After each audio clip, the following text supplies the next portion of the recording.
Hello everyone, my name is Si Huang. My pronouns are she and they. I am the founder of the Trans Wellbeing team, and I am also a licensed psychological counselor in China. Today, I want to talk about how we work to promote trans mental health in China through service, activity, research, education, and advocacy.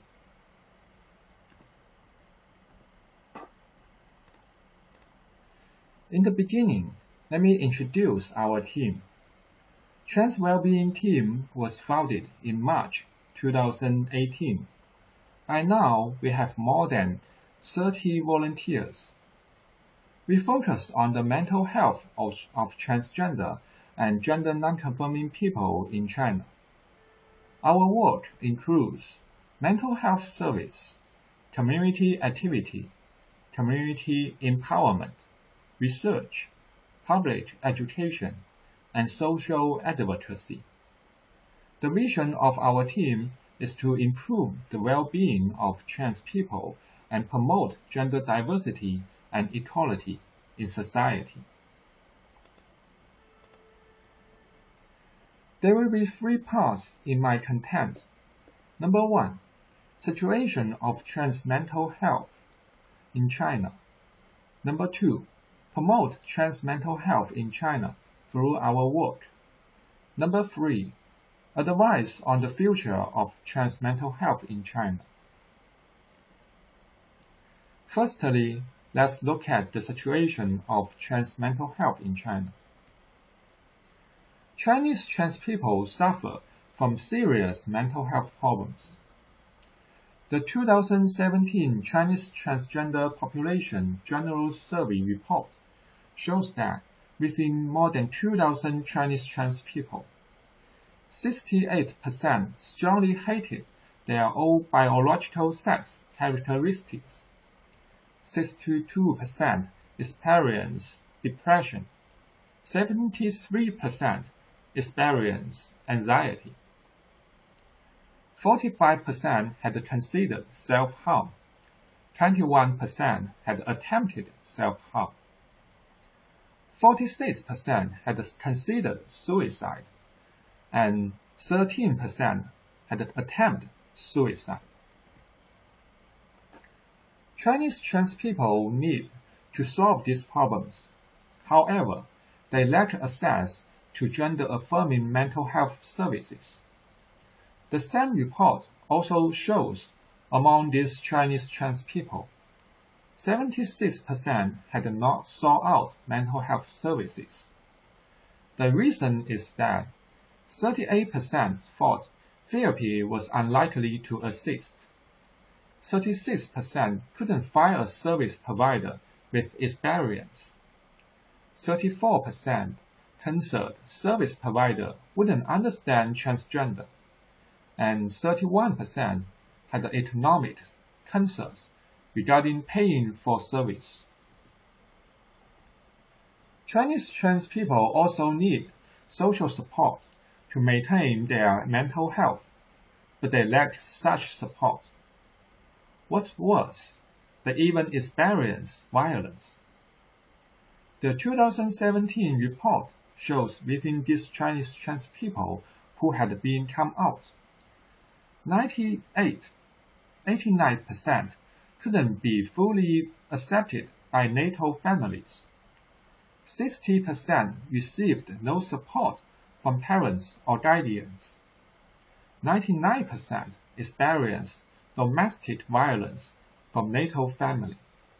96% experienced violence from partner, spouse, or child. And 71% reported being subject to violence at school. This research also finds out that this experience of violence are associated with mental health problems.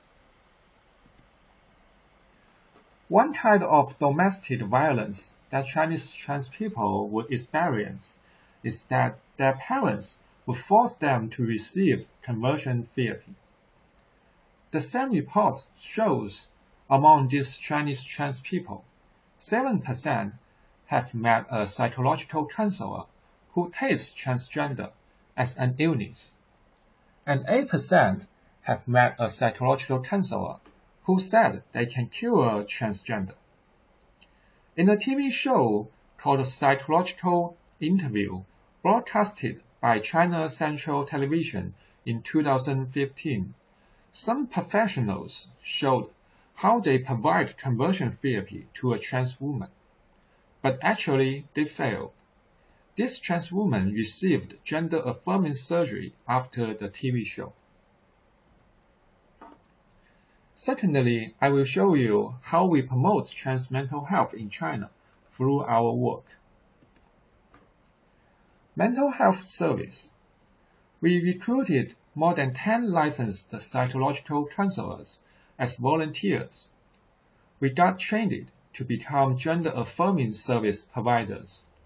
We provided gender-affirming psychological counseling and hotline service for trans people and their family members or partners, local and online, free of charge with limited times. We have provided services more than 500 times for more than 200 clients. We help the clients to deal with gender confusion, depression, anxiety, internal trans negativity, which used to be called internal transphobia, and come out, gender transition, trauma caused by violence, relationship, etc. Community activity. We recruited trans people and cisgender allies as volunteers. We planned inclusive and trans-only activities for transgender and gender non-conforming people with different identities. We have organized more than 20 local or online activities for more than 300 participants. Themes include life story sharing, deal with the anxiety of self-denial, trauma released and self-care, come out, gender transition, relationship, occupation development, local life for trans people, etc. These activities help trans people to gain community support and peer support. Research. Discriminations affect trans mental health. We performed 3 researches during 2019 to 2021 with more than 1,300 trans participants in total. The results of the researches were written into 3 master's degree theses in psychology. We combined all these results and draw this model graph. It shows that Chinese trans people perceived loss of discrimination, which directly decreased mental health, increased depression and suicide ideation. There is an important factor here called internal trans negativity. It used to be called internal transphobia. Perceived discrimination increased internal trans negativity, and internal trans negativity decreased mental health, increased depression and suicide ideation, and decreased self-esteem and self-identity. What's more, perceived discrimination also directly decreased social support and self-esteem, which are important for mental health and self-identity separately. Research. COVID-19 pandemic affect trans mental health. We cooperated with international researchers to conduct a global research during the COVID-19 pandemic in 2020. We recruited more than 100 trans participants living in China. The result shows that the COVID-19 pandemic directly decreased mental health and increased barriers to health care, including mental health service, hormone replacement therapy, and gender-affirming surgery, and these barriers may also decrease mental health. Public education, article handbooks and booklets. We cooperated to write review article and publish it this year on the sexual health medicine. We wrote 2 handbooks and 1 booklet, include Trans Psychological Practice Handbook, Trans Psychological Counseling Handbook, Trans Suicide Crisis Self-Safe Prevention and International Handbook booklets. We also posted them online, print them out, and send them out to the public. Public education, psychological counselor training. We held a series of training with more than 10 courses and cooperated with schools, associations, and forum organizers to hold more than 10 lectures with more than 1,000 person times of psychological counselors participated. Themes include the psychology of transgender, trans mental health problems, factors that affect trans mental health, living situations of trans people, facts about conversion therapy, ethical principles, gender-affirming services, deal with domestic violence, deal with school bullying, etc. Advocacy, gender-affirming psychological counselors network. We organized a gender-affirming psychological counselors network. We advocate psychological counselors to join the network by attend our series courses, pass an examination, and provide service information. We manage this network by introduce these services information to the trans community and regulate the network with feedback from trans clients. More than 13 psychological counselors have joined the network. Advocacy, demand publishers to revise the textbooks. We cooperated with other NGOs to write letters to textbook publishers. We demanded to remove transgender from the mental disorder list following the ICD-11. We also demanded to delete methods of conversion therapy and add gender-affirming healthcare. We have received some positive feedbacks from textbook publishers. Lastly, I have some advice on the future of trans mental health in China. Although we have done some work, more actions still needed to be done. Number 1, reduce violence and increase social support for trans people, especially in family and in school.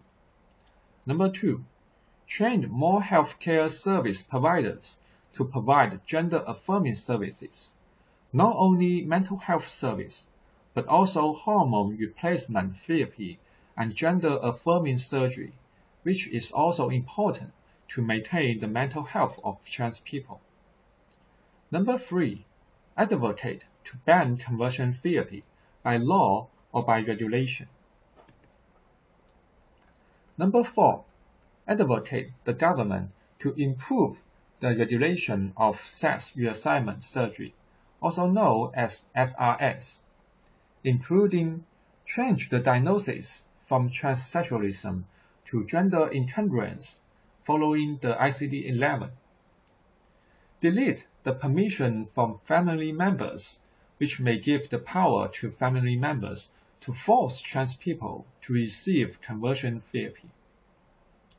Delete the 1+ year of psychology and psychiatry therapy before SRS, which is unnecessary and may allow conversion therapy to perform. Delete the not in the condition of marriage and change the list age from 20 to 18, which may allow more trans people to receive SRS when they need it. Finally, advocate the government to recognize the gender identity of trans people by law without SRS. This would let our trans people be able to fully be who we really are. That's all I want to share today. Feel free to ask any questions and contact us by this email, transwellbeingteam@portalmail.com. Thank you very much.